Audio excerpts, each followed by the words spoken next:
Welcome back, students. So we were talking about nucleus. Now what is nucleus? It is the large spherical and most important cellular component present in the cell. ठीक है, ये सबसे important component होता है जो spherical, हमने पहले जो फिगर दिखा था जिसको मैंने बोला था बीच में सेंटर में जो डार्क ब्लू कलर्ड है, दैट इज़ द न्यूक्लियस. अब ये न्यूक्लियस किसने डिस्कवर किया था? It was discovered by scientist Robert Brown. In 1831, scientist Robert brown ने न्यूक्लियस डिस्कवर किया था. ठीक है, न्यूक्लियस को हम कैसे देख सकते हैं? लाइक कोई भी सेल, अगर हमें सेल स्टडी करना है तो हम ऐसे ही नहीं देख सकते माइक्रोस्कोप में. पहले हमें उसको स्टेन करना पड़ेगा, डाई करना पड़ेगा, यू कैन से कलर करना पड़ेगा. कलर करने से क्या होता है, सारे ऑर्गेनेलीज, फिर न्यूक्लियस, फिर साइटोप्लाज्म, सबके अलग अलग कलर हो जाएंगे. भले आप एक ही कलर का स्टेन लगाओ पर सबका एब्जॉर्बेंस डिफरेंट होता है, तो सारे ऑर्गेनेलीज हमें अलग अलग कलर के दिखेंगे, कुछ डार्क दिखेंगे, कुछ लाइट दिखेंगे, जिसके बेसिस पे हम उन्हें आइडेंटिफाई कर सकते हैं. तो हमें न्यूक्लियस कैसे देखना पड़ेगा, उसको पहले स्टेन करना पड़ेगा. Right, it is located in the centre of the cell. ठीक है, एंड उसको भी एक मेम्ब्रेन होता है. Nucleus is also covered by an boundary which is known as nuclear membrane. क्या बोलते हैं न्यूक्लियस की बाउंड्री को? Nuclear membrane. ये मेम्ब्रेन भी पोरस होता है और परमिएबल. इससे भी सारे फूड मटेरियल्स, ऑक्सीजन सब और वेस्ट प्रोडक्ट्स, कार्बन डाइऑक्साइड, सबका आना जाना अलाउ होता है. राइट, और ये न्यूक्लियस और साइटोप्लाज्म को सेपरेट करता है. It gives a boundary between nucleus and cytoplasm. ठीक है, अब न्यूक्लियस के अंदर क्या होता है? न्यूक्लियस के अंदर एक स्पेरिकल बॉडी प्रेजेंट होता है जिसको न्यूक्लियोलस बोलते हैं. न्यूक्लियोलस. ठीक है, न्यूक्लियोलस देखना है तो हमें बहुत हायर मैग्नीफाइंग माइक्रोस्कोप से ही दिखाई देगा. राइट, एंड उसके अलावा न्यूक्लियस के अंदर क्या होता है? उसके अलावा होते हैं क्रोमोसोम्स, जीन्स, डीएनए जो हम बोलते हैं. ठीक है, थ्रेड लाइक स्ट्रक्चर्स होते हैं chromosomes. They are present inside the nucleus. ठीक है, so the function of nucleus क्या होता है? Inheritance, transfer of characteristics from parents to children to their young ones. ठीक है, hereditary. So the function of nucleus is inheritance. ठीक है, so nucleus, it is control centre of the whole cell. सारे cell का control centre कौन होता है? Nucleus होता है. सारी मेटाबॉलिक एक्टिविटीज़ कौन कंट्रोल करता है? न्यूक्लियस करता है. और जो भी हेरिडिटरी कैरेक्टरिस्टिक्स है उनका transmission to the offsprings, that is inheritance, वो भी न्यूक्लियस करता है. ठीक है, now depending on the type of nucleus, हम लिविंग ऑर्गेनिज्म को दो कैटेगरी में बाइफर्केट कर सकते हैं. First is prokaryotic and second is eukaryotic. Now what is prokaryotic? Pro means primitive, karyotic means, karyo means nucleus. तो जिन ऑर्गेनिज्म का न्यूक्लियस प्रिमिटिव है, मतलब वेल ऑर्गेनाइज्ड नहीं है, ऐसे ऑर्गेनिजम्स को हम क्या बोलते हैं? प्रोकैरियोटिक. ठीक है, जो सेल्स के बाहर न्यूक्लियर मेम्ब्रेन नहीं है. ठीक है, और न्यूक्लियस जो है वो वेल ऑर्गेनाइज्ड नहीं है. Right, there is no nuclear membrane and nucleus is not well organized. उनको हम प्रोकैरियोटिक बोलते हैं. और यूकैरियोटिक मतलब you means true, E U, you का मतलब होता है ट्रू, TRUE.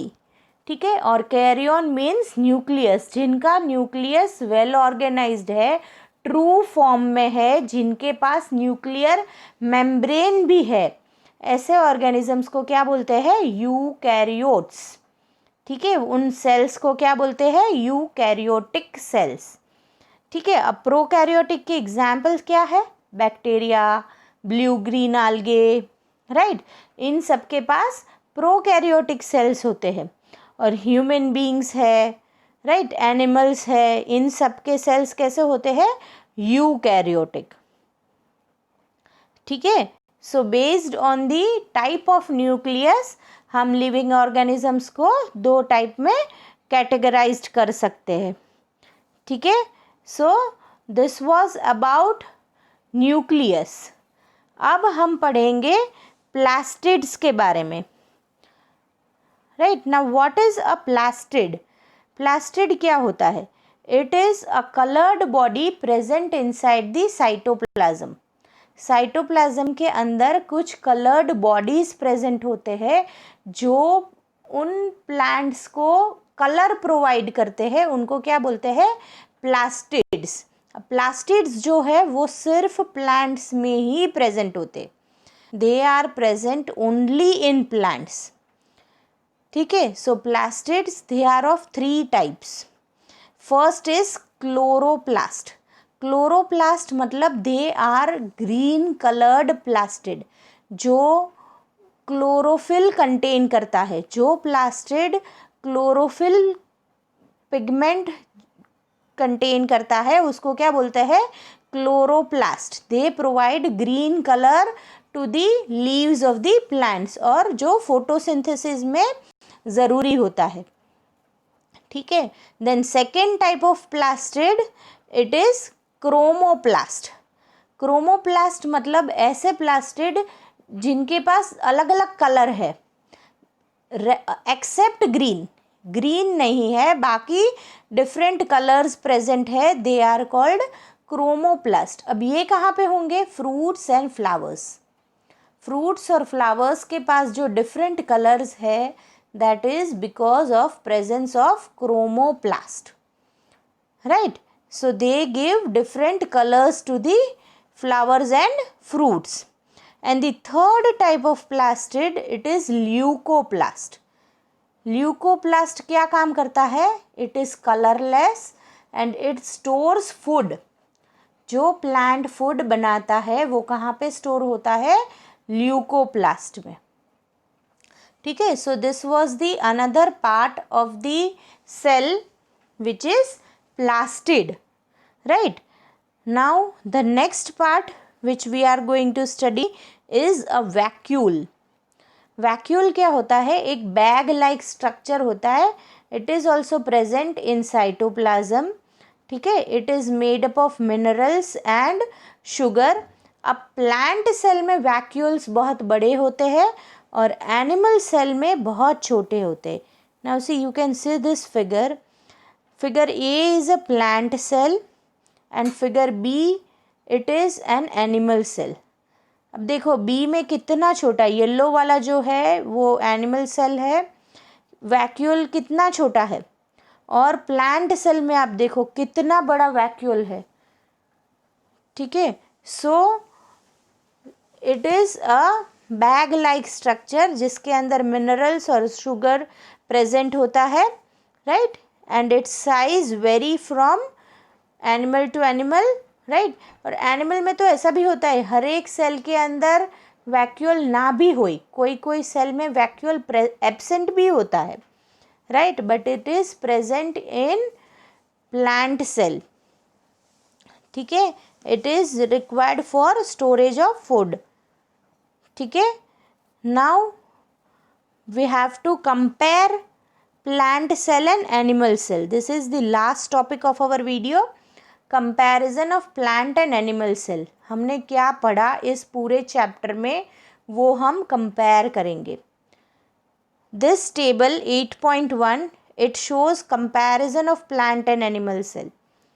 जैसे कि first thing is cell membrane, जो दोनों में प्रेजेंट है, प्लांट में भी है एनिमल में भी है. फिर सेकेंड इज सेल वॉल, तो ये एनिमल में एब्सेंट है और प्लांट सेल में प्रेजेंट है. इसी तरह nucleus, it is also present in both plants and animals. Nuclear membrane, ये भी दोनों में प्रेजेंट है। साइटोप्लाज्म, ये भी दोनों में प्रेजेंट है। Plastids, it is present in plants but not in animals. Vacuoles, they are very big in size in plants and very small or sometimes absent in animal cell. ठीक है, so this was the comparison between plant and animal cell. ठीक है, hope you all have understood this chapter very well. ठीक है, अपने body के बारे में जानना, उसके फंक्शंस जानना, it is really interesting. So go through this chapter very well. Hope you all understood it. Thank you.